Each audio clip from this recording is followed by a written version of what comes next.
Hi everyone, welcome back to the channel. Today we are going to be taking a first look at Uwell's newest device, the Caliburn G. We will look at the contents of the box, specification, and of course, colors. Today I will be unboxing the green color, and as you saw before, there are 6 different color options. You have the gray, rosy brown, black, blue, red, and green.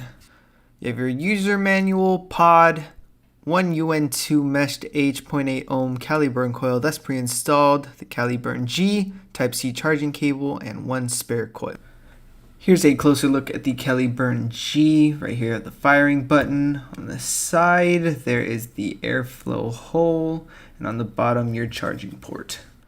Now, here are the specifications. It is made out of PCTG and aluminum alloy. It weighs 60 grams.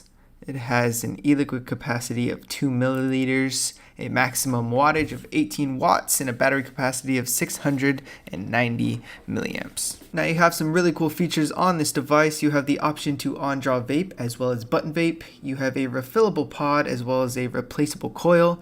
The system is a top fill for your convenience.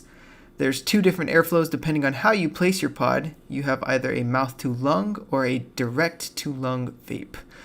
The chip has multiple circuit protection functions to supply stable, safe, and reliable performance. Also, the design is really cool and feels great in the hand. And that is the Caliburn G. For more information, go on myuwell.com. That's myuwell.com. I hope you guys enjoyed this video. Leave a like, leave a comment. Don't forget to subscribe and turn on post notifications to stay updated on all things Uwell. Have a good one, and we'll see you next time.